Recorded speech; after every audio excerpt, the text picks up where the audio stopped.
It's an absolute pleasure to be here today, and I'm very honored to be able to serve with the distinguished panel that we have here today. And it's the start of a great coalition to do something like we've done in Los Angeles. Now, I know that all of you were expecting Mayor Villaraigosa to be here today, and I spoke to him yesterday, and he asked me to send his regrets that he was not going to be able to be here today due to the catastrophic fires that are still burning in Los Angeles this morning. But I will do my best to channel the mayor in what he might have said to you here today. My name is Sean Arian. I'm the mayor's director of economic development, and I was fortunate to be able to lead part of an amazing team in Los Angeles to help develop and implement what we call the Clean Trucks program in LA. So, the mayor, whenever he speaks on this, will tell you that he believes that the transformation of Los Angeles' port into a clean and green gateway is the single most high-stakes and far-reaching policy debate taking place in Southern California today. And as a debate, it is raging. But all too often, in the 24-hour news cycles we have, the big picture gets lost. And in this debate, it too often seems is raging behind closed doors.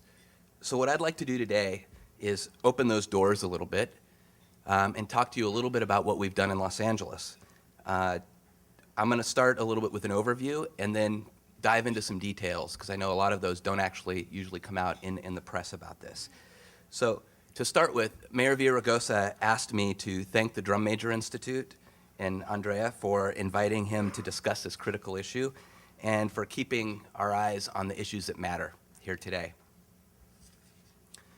So, ladies and gentlemen, in America, we've seen cities that have stepped up to fill a void in leadership that's left in the wake of inaction on the federal level. We're stepping up on immigration, on traffic, on decaying infrastructure and failing schools, on counterterrorism and homelessness. But I think in more than any other area, cities have stepped up on environment and climate change. Let me give you one example. About 2 years ago, 22 mayors from some of the largest cities in the world signed a pact to lower carbon emissions more effectively and more efficiently than the Kyoto Treaty did. And they did it in Los Angeles. And since then, cities from Seattle to Tacoma have laid out, from Seattle to Trenton, actually, Tacoma wouldn't be very far, have laid out an aggressive plan to cut their carbon footprint. You can see I'm focused on ports on the West Coast. London has experimented with congestion pricing. Paris reintroduced the bicycle. And New York turned yellow cabs green. And in Los Angeles, a city at the global crossroads of trade and culture, America's gateway to Asia and Latin America, we have blazed a new path for the green economy that begins right on our shoreline.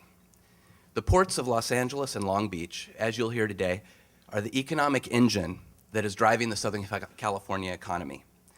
Our docks welcome 44% of all containerized goods entering the United States of America. Together, we support 1 in 25 jobs in the Southern California region. Now, to put that in perspective, that's over 500,000 jobs in Southern California directly responsible to the ports. And that brings in over $373 billion in trade a year through the ports of Los Angeles and Long Beach.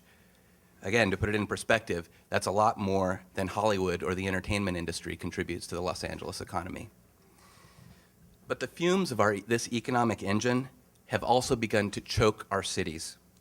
Every day, over 16,000 dirty diesel trucks from the port clog the arteries that run through our neighborhoods in Los Angeles. And our greatest asset has become the single greatest cause of pollution and smog in the Los Angeles basin. So Mayor Villaraigosa is not exaggerating when he says that cleaning the ports has become the most high-stakes policy debate in Southern California. And at stake is more than just the 2,400 lives that are cut short every year in California from a barrage of diseases like emphysema, throat and mouth cancer. It's more than just the 1 million school days that children in South Los Angeles missed last year because of pollution-induced asthma that kept them in bed sick. At stake is our willingness to rise up to the challenge of being a global city, even when it means overcoming short-term obstacles. It's a fundamental question about whether we are willing to flex our might now to secure a cleaner and brighter future for our city and for our children, or whether we're going to continue to allow the big box companies to call the shots and add pennies to their profit margins at the expense of the health of our communities. So Mayor Villaraigosa drew a line in the sand. When he campaigned to become mayor back in 2005, he said that we have a moral mandate to act now. And we did. Today at the Port of Los Angeles, we have adopted the most aggressive, sustainable plan to make LA truly the greenest port in America, and perhaps in the world. We set a path to cut diesel emissions from trucks at our port by 80%, and overall emissions by 45% by 2012. We switched to cleaner harbor craft, such as hybrid electric tugboats that we've been experimenting with, and plug-in electric power on the docks.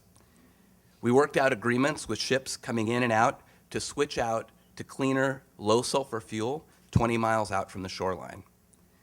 And we set clear benchmarks for the 16,000 dirty diesel trucks now calling on our terminals. They'll have to abide by tough emission standards in the next 5 years, or we're simply not going to allow them through the gates at the port. But when we moved from a plan on paper to one in practice, that the heavy lifting suddenly got a lot heavier. We realized that a one-off investment to replace these 16,000 dirty diesel trucks isn't going to work, not for the long term.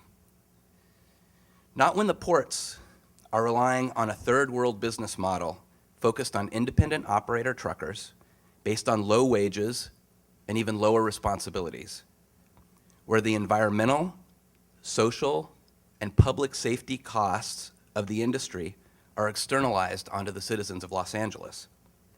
It's a broken system in which multi-billion-dollar corporations for years have left the day-to-day work of moving cargo to non-capitalized, independent operators and anonymous freelance truck drivers that are scraping by on an average of $24,000 a year. These are drivers who, and you can look at the LA Times expose on this, that when the thread of their tires wears down, they simply take out a hot butter knife and they carve deeper grooves in the tire. This is an unstable workforce who work in port service one day and then the next day somewhere else, because port service really doesn't pay very much.